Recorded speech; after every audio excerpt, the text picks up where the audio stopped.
क्या नाम है आपको? ऐश्वर्या गुप्ता। कहाँ के रहने वाले हैं? मैं महानगर की रहने वाली हूँ। क्या मामला है, आप परेशान सर मामला सर शुक्रवार को 12 बजे लगभग मैं अपने पति को दिखाकर एम्स से आई थी। सर उनका कैंसर का ऑपरेशन हुआ है, किडनी रिमूव हुई है। सर सेकंड अपॉइंटमेंट लेने हम लोग गए थे, हम आकर ही बैठे थे। सर मेरे बच्चा पार्क से खेल कर आता, उसके पीछे कुत्ते दौड़ गए। सर मैं बस उसे बचाने के लिए एक डंडा लेकर भागी। अगर पड़ोस की ये सब आंटियां नहीं होती तो मेरे बच्चे को पता नहीं क्या ही करते।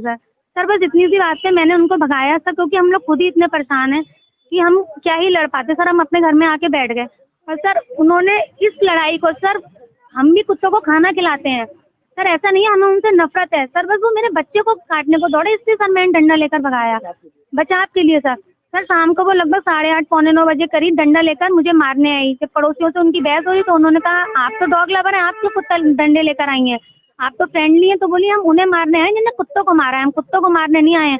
सर उन्हें मेरे घर में घुसकर मेरे संग मारपीट की और सर लड़ाई मुझसे हुई थी। तो मेरे हस्बैंड उस समय जिस स्थिति में सर वो ढंग से हर काम कर भी नहीं पा रहे हैं सर वो उठकर मुझे बचाने आए। सर मेरी मम्मी घर पर थी, अगर सर पास पड़ोसी मेरी मम्मी और मेरे पति मुझे बचाने नहीं आए तो पता नहीं मेरा क्या हाल करती। सर इस मारपीट के दौरान दोनों को चोटें आई। सर वो इल्जाम उन्होंने मेरे पति पे गलत लगाए हैं। सर वो गंदे गंदे इल्जाम लगा रही है, हमें ब्लैकमेल कर रही है सर अब वो लोग। सर जबकि इस लड़ाई में मेरे पति का कोई हाथ नहीं है, सर वो उसे बचाने आए थे। सर कोई विवाद नहीं था, नगर निगम की कंप्लेंट करी गई थी, नगर निगम की गाड़ी उन्हें लेने आई थी। उसे मेरा घर बिल्कुल लास्ट में, मेरे पति ने गाड़ी पार्क पे लगा के पैदल घर आ रहे थे खाने के लिए। तो उन्होंने रास्ते में उन्हें रोक लिया। सर वो पता नहीं उन्होंने मेरे पति को ही टारगेट क्यों बनाया है।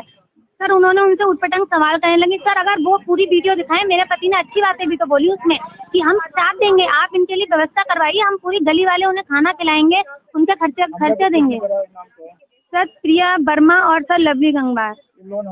जी सर ये डंडे लेकर आई थी मुझे मारने। सर ये 12 तारीख की बात है सर, शुक्रवार की। क्या कुछ डिमांड करी है सर इन्होंने? सर ये डिमांड करी है इन्होंने और सर पैसे की डिमांड करी है सर। उन्होंने कहा है सर, ये आप देख सकते हैं इस फोटो में सर उन्होंने क्या क्या डिमांड रखी है। सर उन्होंने बोला है सर कि एक तो हम उनके अस्पताल का बिल का भुगतान करेंगे, सोशल मीडिया पर जो कुछ भी उन्होंने डाला है वो हटाएंगी नहीं। और सर डॉक्टर विवेक गुप्ता उनकी पत्नी जितने भी कॉलोनी महानगर में कुत्ते हैं उन सबकी नसबंदी का खाने का खर्च उठाएंगे। 120 दिन तक उनका खाने का सारे कुत्तों की नसबंदी कराएंगे। और चूंकि ये सब वो कैमरे के सामने हम हाथ जोड़ कर उनसे माफी मांगे जो वो मीडिया पर दिखाएंगी। और सर ये और कुत्तों मतलब और सारा जो कुछ भी है वो कुछ भी मतलब डिलीट नहीं करेंगी, वो हमें सोशल मीडिया पे बराबर आगे भी वीडियो पड़ेंगी, उसकी कोई गारंटी नहीं है। सर ये सब वायरल है सर, वो हमें मेंटली सर परेशान कर रही है सर। पिछले एक हफ्ते से सर मेरी इतनी बुरी, सर आज मैं हिम्मत करके आप आई हूँ यहाँ अपनी सुनवाई के लिए, जब मेरी कोई सुनवाई नहीं हुई। सर प्लीज हमें सर न्याय दिलाइए। मैम ने हमें आश्वासन दिया है कि वो इस मामले की सही जांच करेंगे। और सर उनसे कहिए सर वो पूरी सीसीटीवी फुटेज मांगे लड़ाई की सर, के इतने एक सब क्लिप एडिट कर करके वो दिखा रही हैं सर, वो पूरी फुटेज है सर। लड़ाई हुई है तो, और लड़ाई मुझसे हुई है, उनकी मेरे पति से कह रही है, क्योंकि महिलाओं का मामला दब जाता। इन्होंने इसी जो नियम बनाए गए हैं, जो लॉ है सर, उन्होंने गलत लॉ का इस्तेमाल करा है सर, इसलिए वो मेरे पति पे इल्जाम लगा रही है सर वो एक बहुत ही शरीफ और बहुत अच्छे इंसान है। आप गली के किसी भी घर में, महानगर किसी भी घर में आके उनके बारे में पूछ सकते हैं। सर इज्जत नगर। क्या नाम है? प्रेक्षा नाम है मेरा, महानगर में रहने वाली हूँ। मामला ये है कि एक विवाद चल रहा है डॉक्टर साहब और दो युवतियों के बीच में। इनमें कुछ मारपीट का हुआ था, लेकिन अब इस चीज को जो है कई अलग ही रूप दे दिया गया है।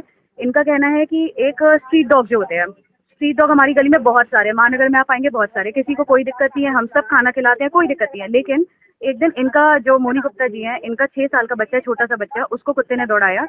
कुत्ते को जब उसने दौड़ाया वो बच्चा इतना सहम गया कि वो कुत्ता उनको चीर फाड़ सकता था, कुछ भी कर सकता था।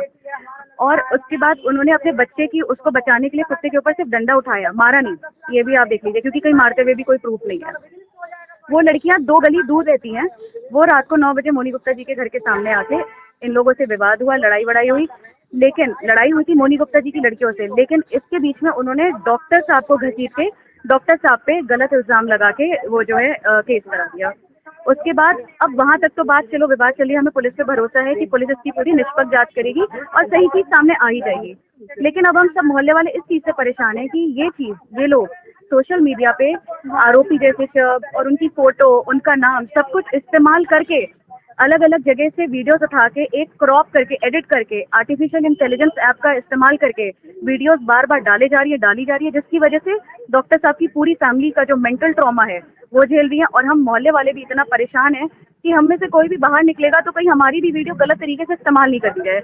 हम सब इज्जतदार घर से लोग हैं, हमें ये सब नहीं करवाना। और दूसरा, अगर वो हमारी वीडियो डालती भी है, हम कब तक डर के बैठे रहेंगे। लेकिन उस पे फिर जिस तरीके के कमेंट्स आते हैं, मैं एक लड़की होने के नाते वैसे कमेंट्स अपने मुंह से कह भी नहीं सकती हूँ। क्या नाम उन लोगों को जो किस तरह हरकत कर रहे हैं? मैं नाम नहीं लेना चाहूंगी, अब वो नाम उछाल रहे हैं, लेकिन मैं वो नहीं हूँ कि मैं किसी लड़कियों के नाम उछालूं मीडिया में। इनका विवाद किससे हुआ था इनका? विवाद हुआ था हमारे सामने डॉक्टर साहब की वाइफ से। उनकी वाइफ से हुआ था, डॉक्टर साहब से कोई विवाद नहीं था। उन्होंने भी जो वीडियो डाली उसमें भी ये साफ नजर आ रहा है कि उनकी वाइफ से उनकी झड़प हो रही है। मारते हुए कोई प्रूफ नहीं है उस वीडियो में भी, लेकिन उस वीडियो को वो इस तरीके से पेश करती है कि ये दिखे कि हाँ ये हो रहा है। लेकिन कोई ध्यान से देखेगा, कोई समझदारी से देखेगा तो उसमें कुछ भी प्रूफ नहीं हो रहा है। लेकिन उसमें डॉक्टर साहब का कहीं रोल नहीं था, लेकिन टारगेट उन्हीं को बना दिया गया क्योंकि उन्होंने ऐसी ऐसी धाराएं लगाई है तो वो एक आदमी पे ही लगाई जा सकती है। सप्ताह के मिलने क्या आश्वासन दिया है? हमें आश्वासन मिला है, मैडम ने हमारी बात सुनी है और उन्होंने हमें ये आश्वासन दिया है कि इसकी जो है निष्पक्ष जांच होगी, पूरी इन्वेस्टिगेशन होगी और सच सामने आएगा। तो उन्होंने हमें बोला है कि परेशान ना हो, जो भी सच होगा उसकी इन्वेस्टिगेशन की जाएगी। और हमें पूरा भरोसा है अपनी पुलिस डिपार्टमेंट पे कि सही साथ आएगा, और हमें अपनी मीडिया पे भी भरोसा है कि सही चीज को ऊपर लोगों तक पहुंचाए, ना कि गलत चीजों को।